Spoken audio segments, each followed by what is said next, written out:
Hello students, quantitative aptitude में number system यानी कि संख्या पद्धति पर ये हमारा पार्ट 15 वीडियो है, जहां हम मुख्य तौर पर क्यूब रूट्स कैसे होते हैं, कैसे निकाला जाता है क्यूब रूट्स, वो सिखाएंगे आपको। तो बहुत अच्छे टिप्स हैं, कुछ अच्छे ट्रिक्स हैं जिससे आप 2 सेकंड में ही किसी नंबर का क्यूब रूट निकाल सकते हैं। तो चलिए एग्जाम्पल के साथ देखते हैं कि क्यूब रूट्स कैसे निकालते हैं। अब आता है क्यूब रूट कैसे निकालें। कोई नंबर दे रखा हो और इसका क्यूब रूट कैसे निकालें। तो इसका भी एक बहुत अच्छा तरीका है जो मैं आपको समझाने जा रहा हूँ, तो ध्यान से समझिएगा। सबसे पहले तो क्या है, आपको ये टेबल याद होनी चाहिए। यहाँ टेबल में आप देख रहे होंगे कि 1 का क्यूब जो है वो 1 पे खत्म होता है, 4 का क्यूब भी 4 पे खत्म होता है, 5 का क्यूब भी 5 पे खत्म होता है, 6 का क्यूब 6 पे खत्म होता है, 9 का क्यूब 9 पे ही खत्म होता है। लेकिन 2, 3, 7, 8 के क्यूब हैं वो किसी और नंबर पे खत्म होते हैं जो रिलेटेड हैं। जैसे 2 का क्यूब 8 पे खत्म हो रहा है और 8 का क्यूब 2 पे खत्म हो रहा है, तो ये दोनों रिलेशन में आपस में।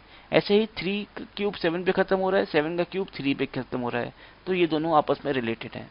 तो इतना आपको याद होना चाहिए कि कौन सा क्यूब किस पे खत्म होता है, तो आप सवाल को बहुत आराम से हल कर लेंगे। जैसे कि पहला ही ऑप्शन एग्जाम्पल लेते हैं हम। इसको हमने 2 हिस्सों में बांट दिया, पेयर कर दिया। राइट से पेयर करना शुरू करेंगे, 3-3 का पेयर बनाएंगे। तो यहाँ पे हम देख रहे हैं लास्ट 7 पे खत्म हो रहा है, तो ऐसा कौन सा क्यूब है जो 7 पे खत्म होता है। 7 का अगर क्यूब रूट है तो 3 का लास्ट डिजिट होगा। तो पहला आखिरी हमको डिजिट मिल गया 3, क्योंकि जो 7 का क्यूब रूट होगा वो 3 पे खत्म होगा। 3 का 7 पे खत्म होता है, 7 का 3 पे खत्म होता है। तो याद रखने से ये फायदा है। फिर अब देखेंगे 35, क्यूब 35 का कहाँ पे एंड हो रहा है, किसके बीच में आ रहा है, तो 27 और 64 के बीच में आ रहा है। तो हम उसके पहले वाली जो वैल्यू है, छोटे वाली वैल्यू को ले लेंगे, मतलब 3। तो यहाँ 3 रख देंगे। तो 33 का क्यूब जो होता है वो 3597 होता है। देखिए कितनी आराम से हमने निकाल लिया। अगर आपको नहीं समझ में आया हो तो दूसरा एग्जाम्पल लेते हैं। 175616 का क्यूब रूट निकालना है, तो हम इसको राइट से लेफ्ट का पेयर बनाएंगे पहले 3-3 का। फिर 6 का कब कहाँ खत्म होता है क्यूब रूट, वो 6 पे ही खत्म होता है। तो आखिरी डिजिट तो हमें मिल गई जो 6 होगी। अब एक और डिजिट हमें तलाशनी है, तो 175 देखेंगे कहाँ आता है। 175 आता है हमारा 125 और 216 के बीच में, यानी कि 5 क्यूब और 6 क्यूब के बीच में। तो हम छोटी वाली 5 क्यूब को रखेंगे, लेंगे, तो यहाँ हम 5 लगा देंगे। तो 56 का क्यूब जो होता है वो 175616 होता है। तो देखिए इसका आराम से हमने तरीके से, बहुत अच्छे तरीके से निकाल लिया क्यूब, बहुत जल्दी निकाल लिया 2 सेकंड में। ऐसे ही आप इसको अब देख के ही बता सकते हैं, कोशिश कीजिए आप। तो चलिए, इसका हमने पहले पेयर बनाया। अब हमने 5 है तो 5 का क्यूब 5 पे खत्म होता है, तो लास्ट डिजिट हमें 5 पता लग गई। अब एक डिजिट और ढूंढना है। 421 कहाँ आता है, 343 और 512 के बीच में।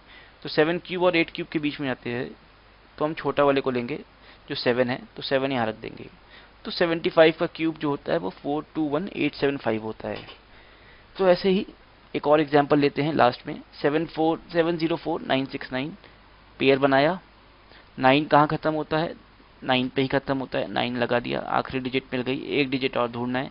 704 कहाँ आता है, वो आता है 8 और 9 के बीच में। तो हम छोटी वाली लेंगे 8 को, और 8 को यहाँ रख देंगे। तो 89 का जो क्यूब होता है वो 704969 होता है। तो ये तरीके थे क्यूब्स और क्यूब रूट्स निकालने का। बहुत अच्छा तरीका था, बहुत इंपॉर्टेंट तरीके थे। आपके जो सवाल हैं काफ़ी आसान हो जाएंगे, आपके कैलकुलेशन काफ़ी सटीक हो जाएंगे। तो आप इस वीडियो से अच्छे से सीखिए और समझिए। बाकी और भी कॉन्सेप्ट्स जानने के लिए आप हमारे वीडियोस देखते रहिए और हमारे साथ जुड़े रहिए। सफलता आपको ज़रूर मिलेगी। धन्यवाद एंड गुड लक।